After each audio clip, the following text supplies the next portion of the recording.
Is it the 1-inch tissue that we are concerned about, or is it the dead woman on the motel floor? And this is the dead woman from the files of Dr. Milton Helper and the medical examiner of New York City. I had a subscription to Ms. Magazine.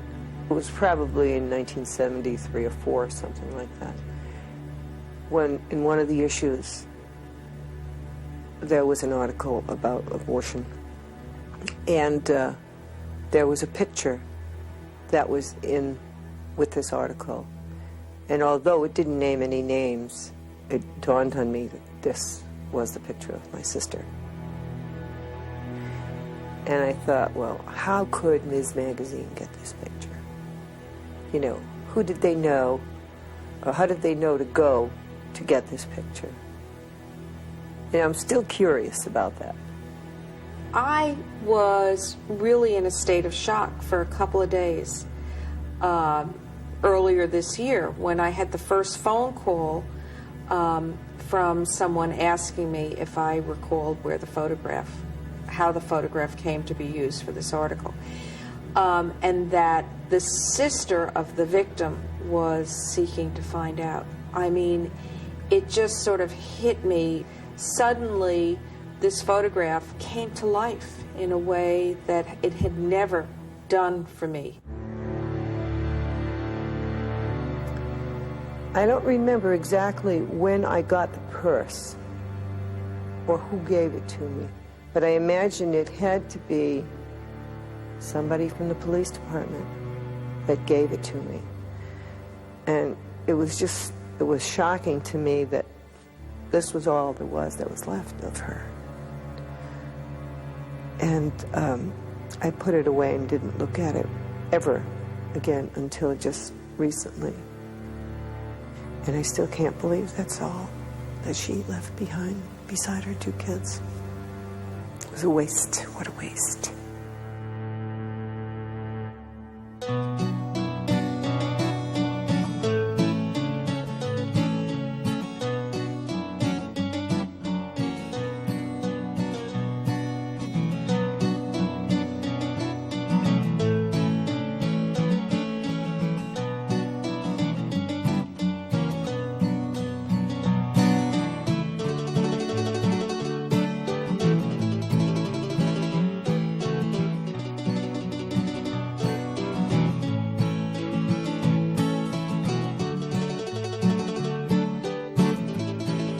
We grew up in South Coventry in Connecticut, in an old farmhouse, and did all the typical things that country kids do. We didn't have a tractor, and we didn't have all the fancy equipment that people have now. We did, of course, a lot of hand weeding and hoeing, worked with the horses. Everybody had to work in the garden. I mean, that's something little kids could do very easily. So that was something that, you know, she had to do. Things like gather eggs and feed chickens. The ordinary things that all farm kids have to do. It was a large family. I had 10 brothers, and there were 5 of us girls. I was right about in the middle, so there were 4 younger than Gerri. Being the youngest girl, made life a little bit easier for her. And I always remember that one of the things she used to do when she used to love to climb trees. She was a tree climber. If there was ever something that had to be done that she didn't like doing, and we all have things we don't like to do, you'd look around and find her in a tree.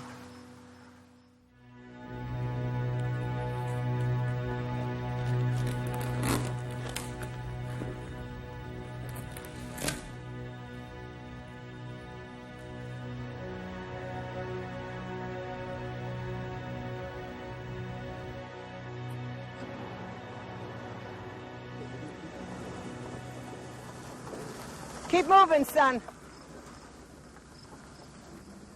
All right, I ain't signing no release on all this stuff. I want to make some money on this deal.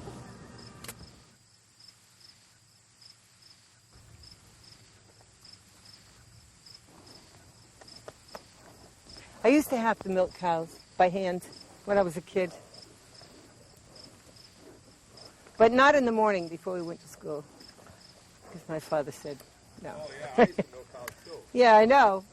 Jerry used to have to do the chores. Remember she'd do the chores? Yeah. Then she'd run back to the house and hear him get all the hot water. Those guys would have cold water. Good for her. I bet Jerry never had to milk cows at all. I don't know. I was too young, but I remember. She was one of the lucky ones. I remember that. Oh. She used to hurry up and get all her chores done and run back to the house so she could have hot water. Yeah.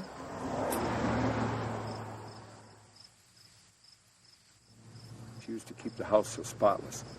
The floors, you could eat off them. She would wax them, and then us guys would come in from working outside, and we didn't think anything of it. Of course not. We'd walk across the floor, you know, get a drink of water, and maybe have a little manure on our feet or something, and she'd get so mad, and my mother would try and tell her, well, you know, just clean it up, don't worry about it. Yeah, Ma was easygoing. Yeah, didn't bother her too much. Well, after 15 kids, I guess nothing would bother anybody, huh? If you had 15 kids, it wouldn't bother you. But she was very meticulous. When she'd do things around the house, everything had to be just so, you know. Whether it was dusting or waxing the floor or whatever. You know. It was sad. It was sad. I met her on the bus, first day of school. And I got on the bus, sat in a seat all by myself. Everybody knows everybody on the bus, and I'm petrified. So hers was like maybe the fourth stop before you got into Willimantic. And she got on the bus, and my seat was vacant. And she sat next to me, and that's where the friendship came. And all the way through high school, I mean, we were inseparable. I mean, we just was Jerry and I.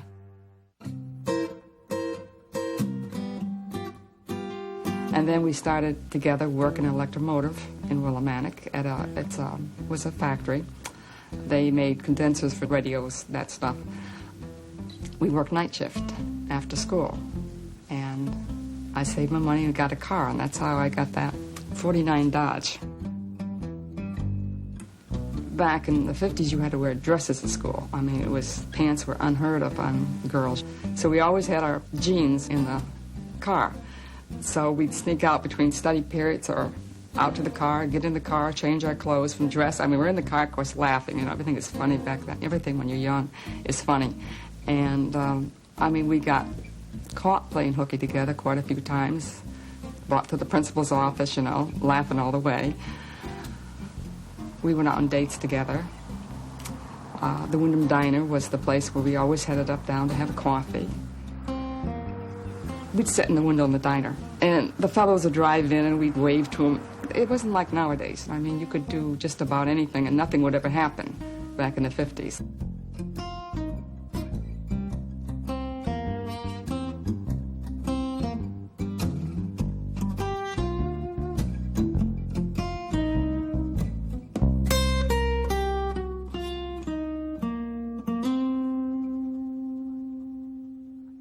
She came from a large family. I think when you come from a large family, you have that tendency to be more togetherness. Well, you have more people to talk to. That's it. I mean, you're more outgoing. I'll tell you one thing the Tweardies could do, though. Play piano. I mean, sing. And they could play music. I mean, in Western, and Walt could play that guitar. So my parents had a big circle of friends that were from the old country, from Russia and the Ukraine. Of course, we were Russian, and we used to do these Russian dances, and my mother made costumes for us.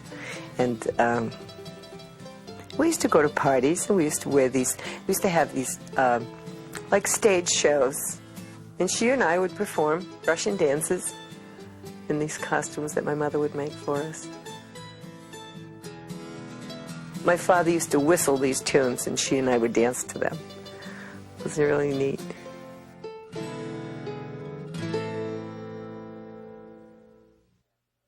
And then a couple of years after that, I was married, and so we kind of lost touch. But she met Sam, and her friend Joyce was getting married, and so Jerry wanted to get married. I was going to get married. We had set the date for September the 25th, 1954. And Gerri was always razzing me all the way through that she was going to get married before I did, like teenagers do, you know. You always, I'll beat you. And I said, it's impossible, because I was engaged. But she said she was going to get married before I did. She said, you mark my word, I'll get married before you do. And she called me one day, and she says that she was going to get married. And I said, to who? Oh, she said, I met this nice fella. Now, she met him somewhere, I'd say, we graduated in June, so either met in July, the end of July, or maybe August. His name was Sebastian Santoro, and of course it's Italian. My husband's name was Salvatore Carboni, and they both are named Sam. And she met him at a bus stop. I mean, and she did beat me by 1 week. She got married September 18th, the Saturday before I did, and she didn't know Sam. So they knew each other about 3 weeks, maybe 4 weeks, and she married him. So that's why I say, she said she was going to beat me, but I thought, how can you beat me? You don't know anybody. You know what I mean? I know it sounds crazy, but she said, I'm getting married next week. I said, you are? Where'd you get him? He was odd, to say the least. He was set in his ways. You want a chauvinist, Sam was. I liked him. I liked Sam, but he was odd. He was put in an orphanage home when he was very young, because his mother he had a brother, Joe, and 2 sisters. But in those days, if you couldn't get a job or anything like that, his father had died, so she put the 2 boys in an orphan home and kept the 2 girls out. So you can, needless to say, he had about nil opinion of women. He should never got married. Sam shouldn't have. He was the type of doom and gloom, always downing everything. I mean, he didn't like this and didn't like that. You talk about a bigot. I mean, I think he hated the blacks, the Jews, I mean, everybody you could possibly, because he hated himself. I mean, Sam was he didn't like himself. So when you don't like yourself, you hate everybody else, right? That's how Sam was. And Gerri was the type, she loved everybody. She didn't care what color, because that was a thing she used to talk to me a lot. She's like, I just can't stand the way he talks.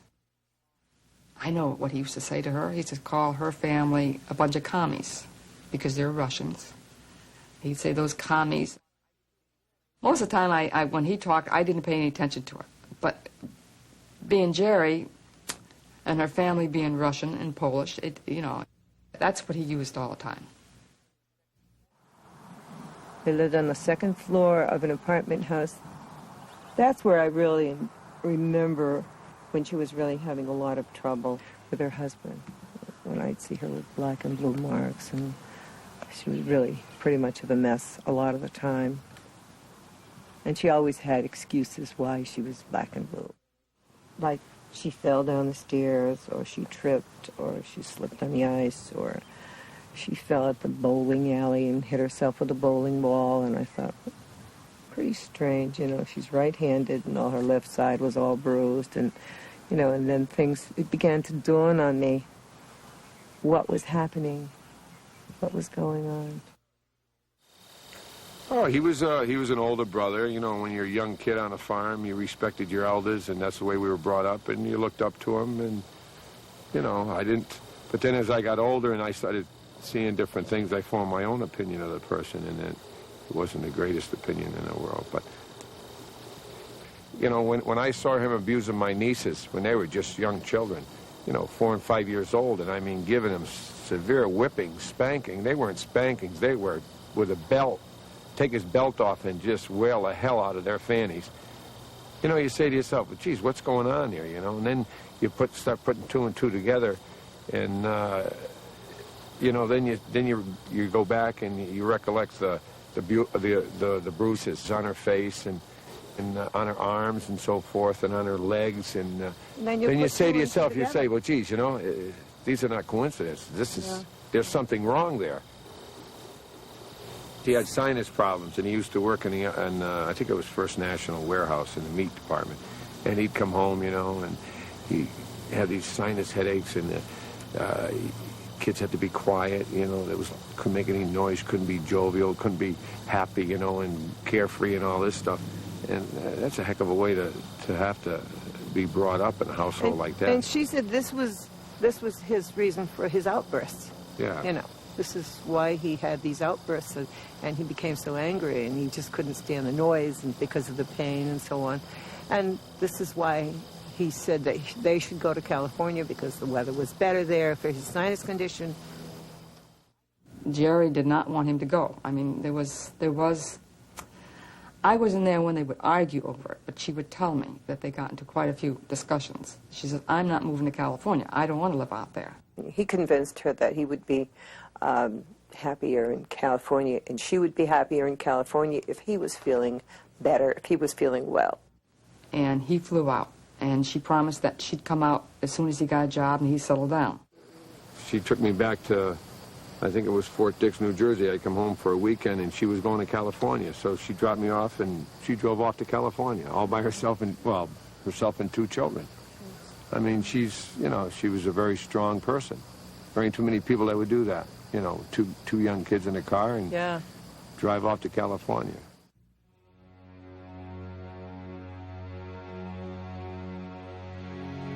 Our first trip out from Connecticut, we had a station wagon, and my sister and I would sleep in the back, and we'd wake up in the middle of the night, and the stars would be out all over the place, and my mom would be driving along, still just driving along.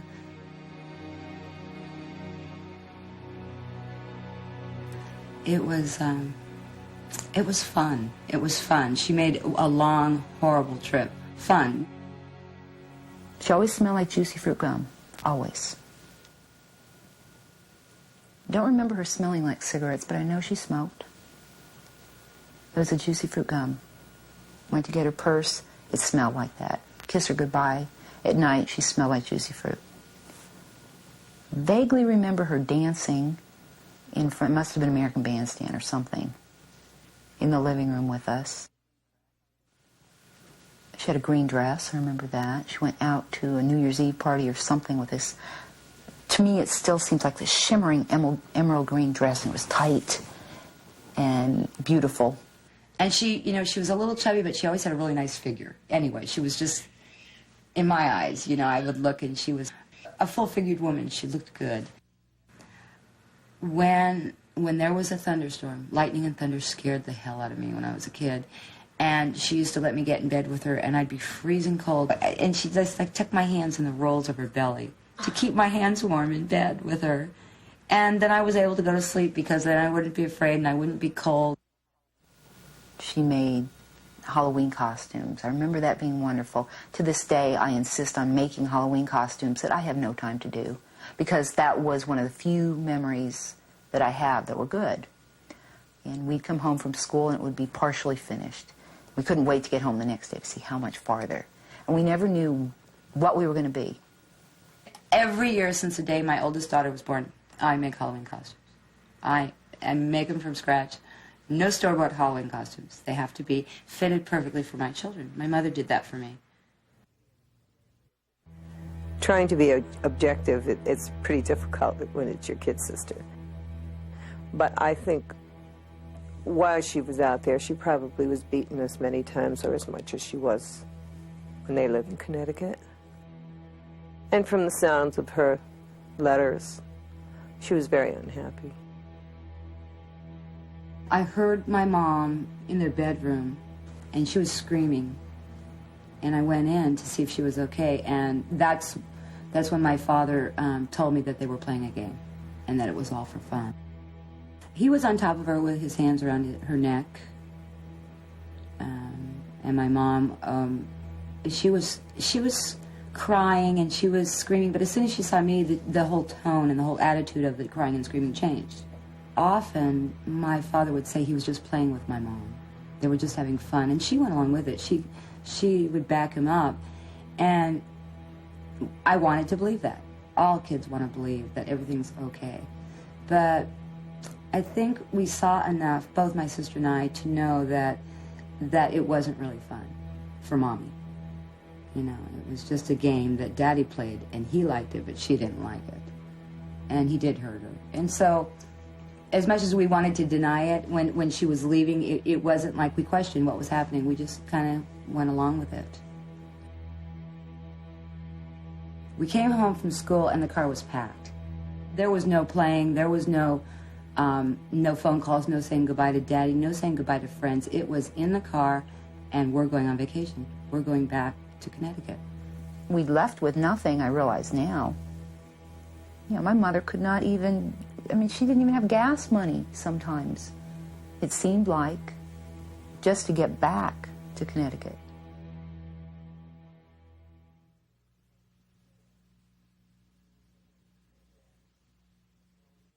And then, lo and behold, she was there, and he was not there. She came back with the kids and told me that she just couldn't stand it anymore. She just refused to stay with him. She lived with my mother and father, and the kids lived there with her. And it was quite all right with my mother and father. They had an extra room, and so Gerri and the girls shared a room. And my mother took care of the kids when she was working. Judy and I shared that bedroom. And I even remember that bedroom like right after my mom would clean it. It was a neat room. And it was real sunshiny because of the windows, the way the windows were in the back of that bedroom. In the mornings, my mom would come in and let the shades, they were those old-fashioned roller shades, and she would lift those shades up, and the sun would just come in the windows. And out in the country, the grass, you know, you could smell the grass, and everything was fresh and bright, and it just... And I remember loving life then. Well, the kids went to school and she went to work, and she got a job at Mansfield Training Center. It's a school for mentally retarded or handicapped children. She took care of patients, you know, did the usual things, change beds and clean the kids up and help feed them and stuff like that. Meantime, this is where Clyde comes in, because Clyde Dixon worked up at Mansfield. And she used to tell me about this fellow. Oh, he's so much better. You know, this guy talks, she says. I mean, he's intelligent, and he really likes me. But they weren't going out or anything like that. She just would say that she worked with him there at Mansfield, and he was so different than Sam. So, I mean, I could understand when I met Clyde, it was such an entirely different type of person, a very nice person. I mean, though he was using her. I'm talking about, she saw in him something totally opposite of what Sam was. And I really couldn't blame her. She would come down the house quite often, and she couldn't talk to anybody about this Clyde Dixon because, I mean, it was, she's married, he's married. He'd tell her all these wonderful things, how wonderful. In fact, when I used to talk to him at the bowling alley, he was one of these very soft, I mean, he could talk. This guy was a talker. Very good, very smooth. Nothing like her husband. I mean, this guy could, well, he'd talk her right in bed, you know? I mean, he was that type of person. I mean, she even used to tell me that when she married Clyde, it was a place for the girls to run around, and they would have their own room because it was a big house. This is how he strung her along, you know, until she got pregnant.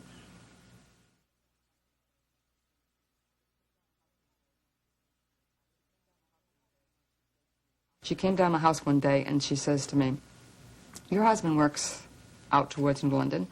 See if he can't get some ergot." And I said, "Well, what is ergot?" And she says, "Well, this friend of mine," she says, "is pregnant. She's going to have a baby." And she says she's married and she just can't afford to have another baby. And I thought, uh-oh. You know, when someone says it's your friend of yours, and I felt like saying, and this day I would have said, "Don't tell me it's your friend." I mean, but back then I wouldn't. But I thought, well, she'll tell me. Time had gone by, and she talked about this friend steady. And I still didn't come out and say, "Come on, Gerri," which I should have. I should have said, if I did, she'd have broke down. She would have told me. And why she didn't want to, I don't know. Maybe because she was afraid that Sam, I really don't know why she didn't confide in me. And I tell you, I was hurt. I was more agitated. But I thought she just was pregnant. I thought I had time for this. I'm going to wait. If she doesn't tell me, then I'm going to confront her, because I figured I had time. I really didn't know much about Gerri's life because I was married and I was raising a family of my own and very busy with that. We lived about 26 miles away from each other. So I didn't see her as often as I would have if we were close by. it had dawned on me that she was pregnant because, you know, a woman's body changes. Her breasts got larger, and she was staining. Her shirt was stained one day, and then I knew then, and asked her about this, and she said yes. And then, of course, she broke down and cried and told me she didn't know what she was going to do. She couldn't possibly have this baby because, of course, everybody would know it wasn't Sam's, and if Sam found out, he would probably kill her. I finally says, if she's not going to tell me, I got enough nerve up, I'm going to go over and see her. I remember it was a day I was working on Mother in the snack bar, and I says, it wasn't busy, and I said, I'm going to go over and see Gerri. And on the way over, I had all this courage that I was going to say to her, come on, I know it's not your friend. She told me that she had this friend that she was seeing, the father of her baby, had a friend who knew somebody that was a doctor, and they maybe could get her some medication. And she said that it was ergot that they would get for her to help induce. And I told her that no, it was not a good thing to do. It was dangerous to do that. I knew nothing about ergot or any of these kinds of things they used to induce childbirth, but I knew that it was dangerous to have an abortion at that time. And I had gathered together about $700. It was about $725, something like that, and gave her this money. And I expected her to go away the very next day. She said that she would, you know, take the kids and she would go out west and she would find maybe a Catholic Charities or some organization that would help her. And I really was thoroughly convinced this is exactly what she was going to do. But somebody convinced her otherwise. So the day I went over to see Gerri, I remember coming to the front door, knocking, and she just says, come on in. And I walked in the front door. She was laying on the couch, and she looked terrible. She was all broke out, but she never got up. I sat in a chair, and I said, how you doing, and talking, and I was going to say, how's your friend? How is your friend? Is she still pregnant? I had it all ready to go, and she says to me, oh, by the way, she says, you know that friend of mine? She told her husband, and that's been all taken care of. She didn't have to have the abortion. She's all, oh, I said, that's good news. And looking at Gerri, in my mind, I thought she had an abortion. But she's not going to tell me. And I said, well, I didn't care. Well, this is finally over with. This is it, you know. So we sat there talking, and she says, evidently it was all totally finished with Clyde because she says, Sam, she says, I've been writing to Sam, and she said, Sam's coming back.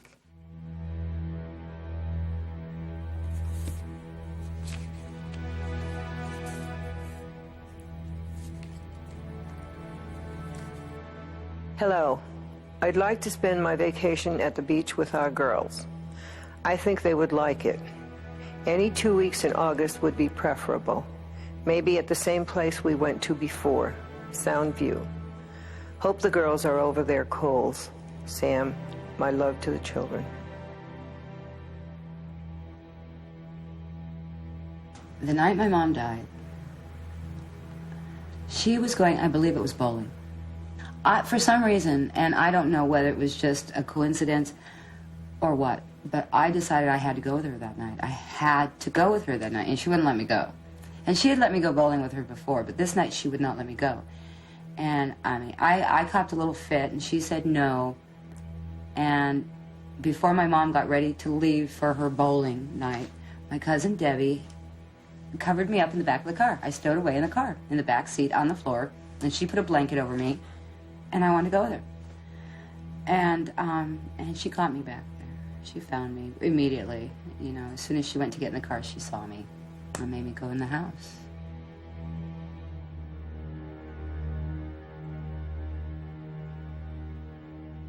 My name's Dolores O'Connell, and I did work at the Norwich Motel as a desk clerk in the evening from 6 to 11.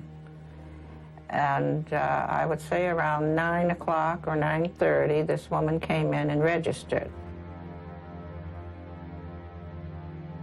She had a car parked across from the office, but she went over to her room, which is directly across from the office. And she stayed in there about maybe 5-10 minutes or so anyway, not too long. And she came back out and she went back in the car and she drove off.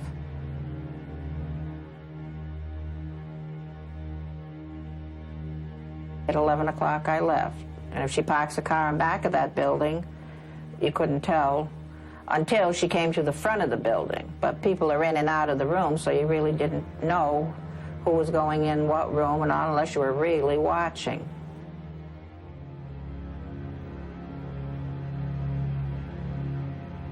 The night that she died, I wasn't at home. I had gone to visit my brother, and I didn't know what his telephone was. And I told the kids when I got there I would call back and give them the phone number.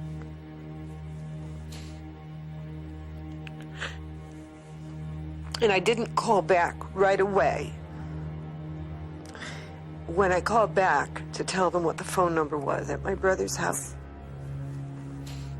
there was a phone call from Gerri. And they said that she was crying, but that she would call back later. And of course, it was too late.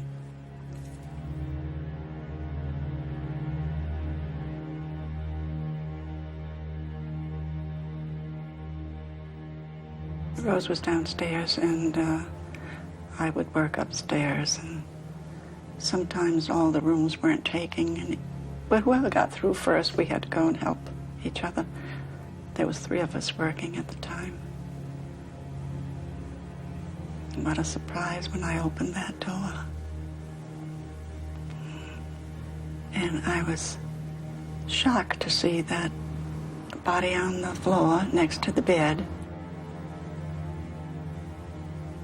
Blood all over there. And I think there was blood on the bed. And her color was very bad, so I knew she was dead.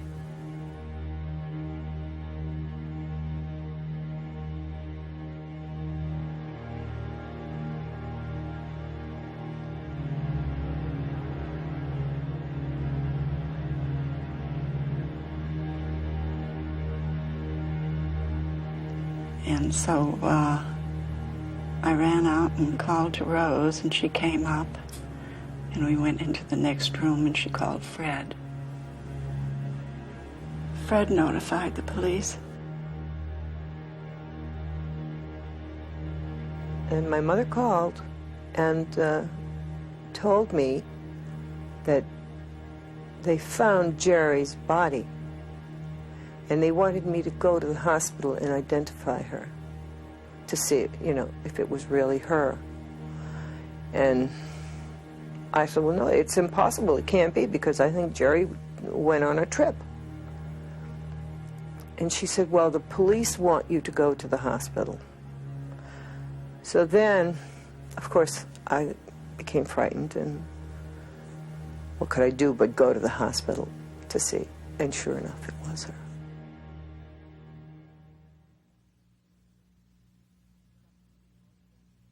I pick up the Norwich Bulletin.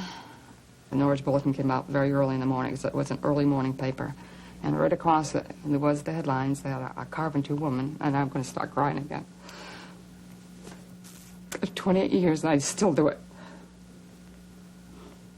The first headlines, it was that day, it didn't say anything about an abortion, nothing, just the carpenter woman found dead in Norwich Motel. You instantly know she had an abortion. It killed her. I was going running around the house screaming. I was the one that called the police department. I called Colchester department, up here with the police department, and I said, because I had to find out, was she pregnant? And they said she was. I said, how far along was she? She said 6 months, and I started screaming, See, I'm getting August, that's when Sam was coming in. No wonder she had to have the abortion, because when Sam came in, that's about when the baby was due. She knew better. She knew it would kill you. I mean, she knew, but she was desperate. Sam would have taken the girls. I mean, back in those days, she'd have never saw them again. But that's how desperate she was, because Sam was coming back in August. I don't think an hour went by and the two detectives came to the house. And they wanted a name. And I remember one detective saying, she had many boyfriends? I said she wasn't that type of person, and she wasn't. I mean, you know, there was only one name I could give, and that was Clyde.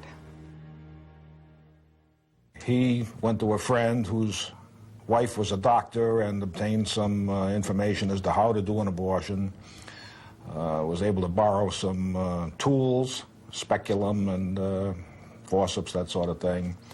And I believe he had some kind of a doctor's book that gave some explanation of how an abortion might be accomplished. And my recollection is that according to what he told us, he was attempting to perform an abortion by, as I recall, inserting a catheter into her cervix. She died. He panicked and he left.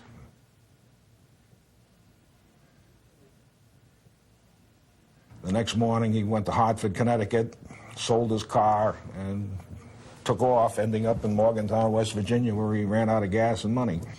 Turned himself into the police there. Louis Lukowski and I, during our trip to Morgantown, West Virginia, took a very lengthy statement from Mr. Dixon in which he confessed to his part in attempting an abortion, which ultimately ended up in the death of the Santoro girl.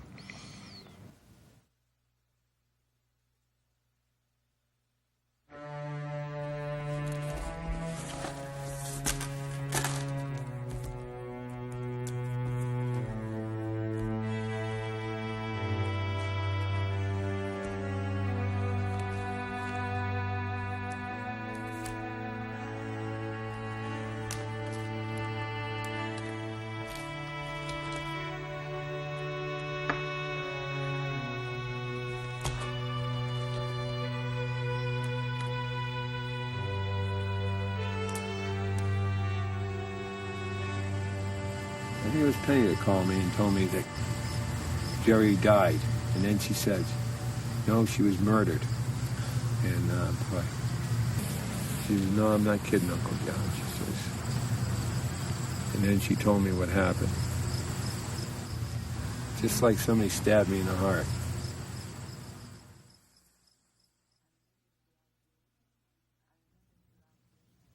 I remember throughout this time asking, you know, where's my mom? And crying and saying, my mother's dead, why won't you tell me? They had a little pear tree on the side of their house. I remember leaning up against it and crying and saying, my mother's dead. They were waiting for my dad to come, to be there with us when they told us. And I vividly remember him coming around the curve of the street and walking up Debbie's driveway. And, you know, the flowers were in bloom along the right-hand side. And you know, we'd been playing on the porch, coloring pictures, and the bees were around the honeysuckle. The whole porch had the bushes around it. And that's where we were coloring when he walked up. And then we walked back down the hill to my nanny's house. And my nanny actually told us. In fact, they told me she had died in a car accident. That's what they told me. She had been hit by a car. I knew for a fact that it was not an accident, a car accident, because we picked up her car and it was intact. And when I questioned that, the car accident suddenly became a walking accident where she was hit by a car in the street. It's like this memory that I've had all my life of that bedroom in my nanny's house. When my mom died, it's just, literally, it's a visual picture in my mind of that shade back in that corner just going down, just going down. So I went to the funeral.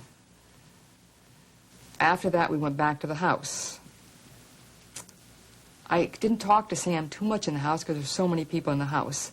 And finally, he says to me, who was this guy that got her pregnant? And I said, Clyde Dixon. And I remember he looked straight ahead and he says, I remember Clyde. I worked with him. He was a nice guy. My husband said, I'll kill her. You know what I mean? There was no animosity towards him. I never met Clyde except in court. I saw him. I never spoke with him. I would like to have spoken to him. I still would like to talk to him today. He must have known that she was dying. He could have called the hospital. He could have called the police. Even if he left there, he could have called the police or somebody, and somebody maybe might have saved her life. What about that phone call that she made? Do you think that she would have called out for help if Clyde was in the room? Do you see what I'm saying? That's the kind of phone call somebody makes when they're alone and nobody else is there to help.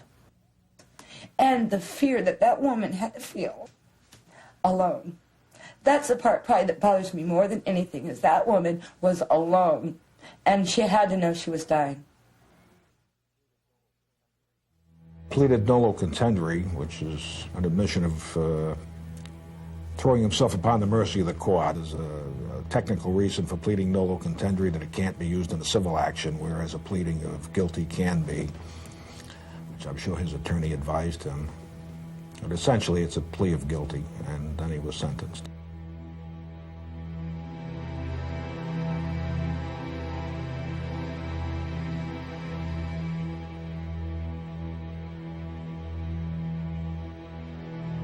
He was sentenced to a year and a day, not less than a year and a day, no more than 3 years.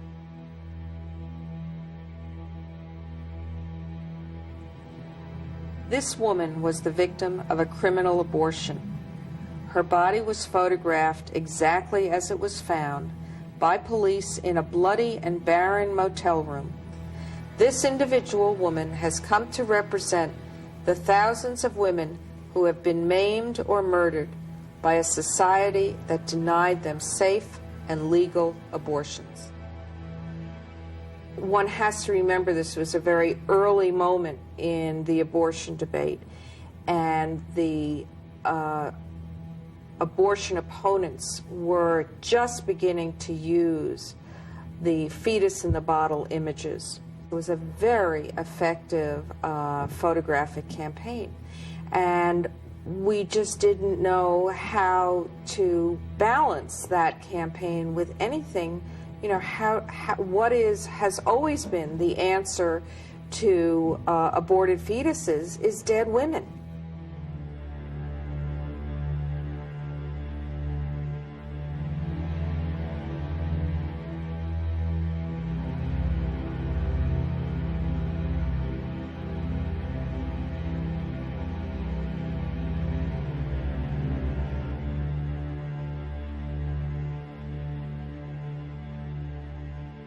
I was pretty shocked to see this, to see what a horrible thing it was, because I never saw the picture before. This is the first time I had seen it. And, you know, brought all of these horrible things back to my mind that I've been trying to forget, and I think we all tried to do that. We tried to forget some of the horrible things that have happened to us. But reading this article brought it all back. And I had very mixed emotions about it. I saw the picture of my mom in Ms. magazine, and that was, Leona showed it to me when I was returning from Europe. I was around 17. And until then, it had never been said, the words had never passed anyone's mouth that my mother had died from an abortion. Other than my sister, who didn't really know, but she thought she knew. And I believed her, so we both thought we knew, but there was nothing confirming it until that day. And that day, Aunt Leona confirmed it. How dare they flaunt this? How dare they take my beautiful mom, my beautiful, beautiful mom, and put this in front of the public eye? And who gave them permission? I was pissed. We had no knowledge of any of the personal detail around it. I don't even remember knowing where it was. You know, the location of the site. None of that seemed relevant. I don't know that any of us asked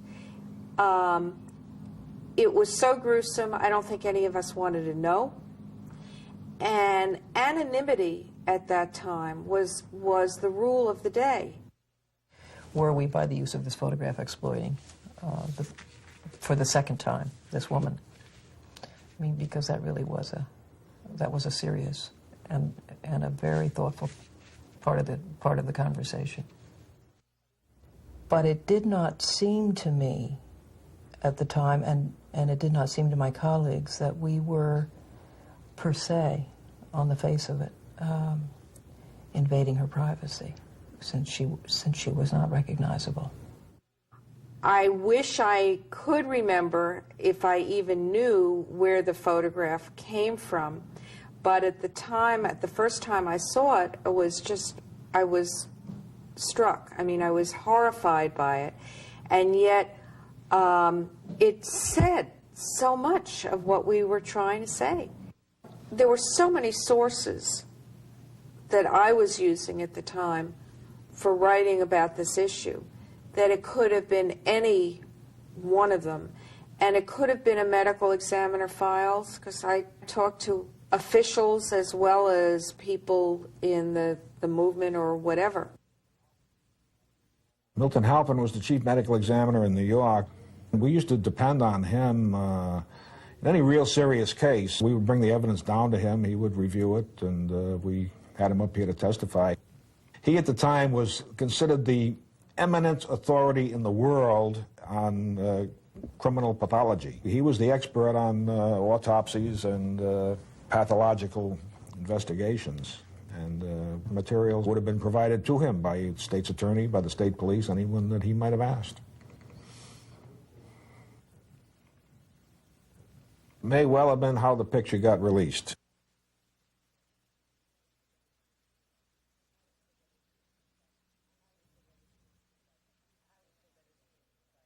I would feel better to think it was sudden and that she didn't have to lay there and be alone.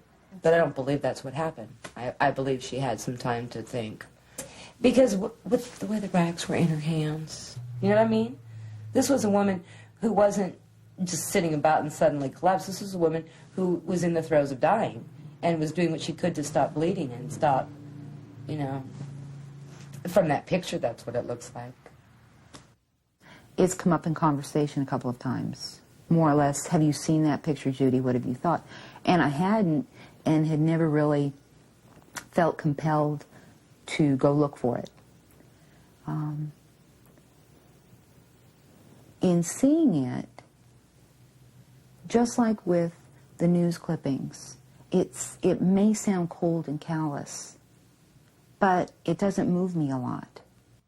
And so the wounds that I may have healed to a certain, degree, and I'm sure a lot of anger has gone away, and what hasn't has been suppressed, and I've dealt with it to the point where it's almost like it being another person. I don't think abortion is right. Mainly because I believe that life begins at conception. Regardless of if it's a viable fetus or not, it's a life form. But I didn't always feel that way. I must say that at 15 or 16, whatever age I was when I did have an abortion, I didn't think anyway. And certainly, we have a right to a choice. I mean, a God-given right, for lack of anything better to call it. That's why we're given a brain. And certainly, I would never want someone to tell me what I could or couldn't do. I honestly believe that I will be judged for the abortion when I was a teenager. As a Christian, I believe I've been forgiven for it. Whether I've been punished for it, I don't know. Whether I will be punished for it, I don't know. But that's something that I believe someone should think about when they make that decision.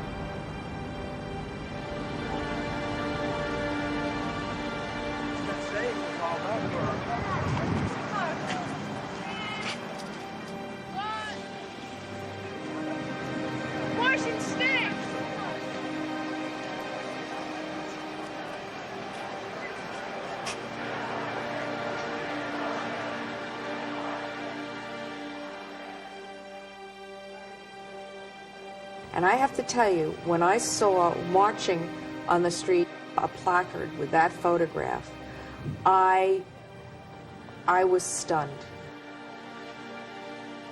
And I remember saying to my daughter, look at that photograph. That's the photograph that I used. And she said she had seen it, but I was unaware that it had begun to crop up in other places. The power of the picture has proven itself in ways we never dreamed.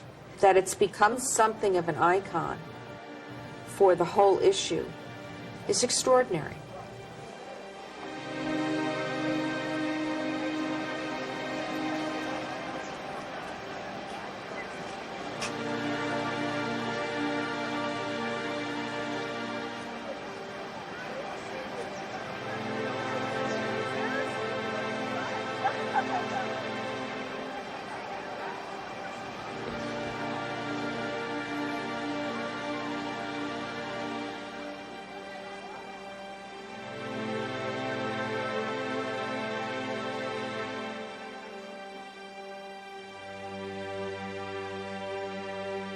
When I first saw this picture in the magazine, I was shocked, especially when I thought of how could they print this picture without my permission or somebody's permission in the family.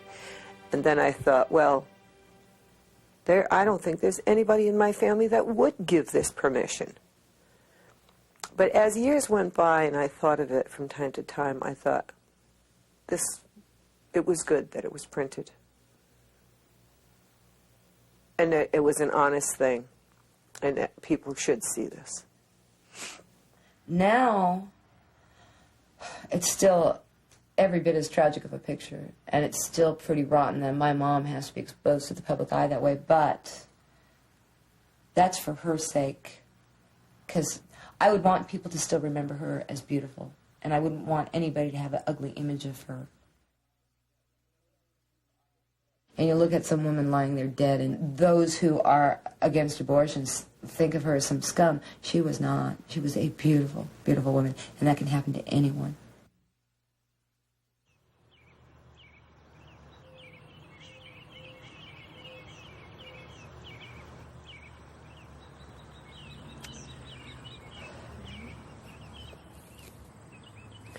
Okay, Gerri, you were an okay kid. You were a tree-climbing kid.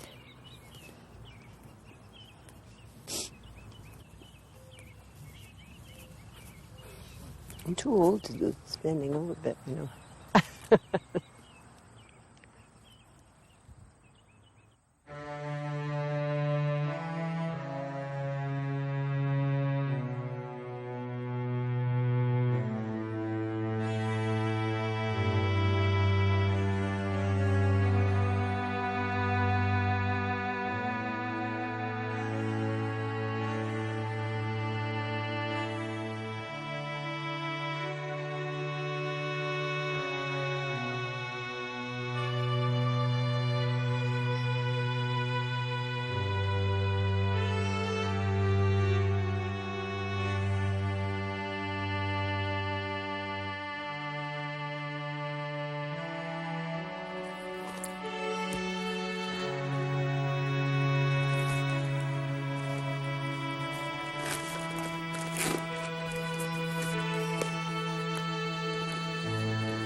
Major funding for this program was provided by the Corporation for Public Broadcasting. Additional funding is provided by the following funders: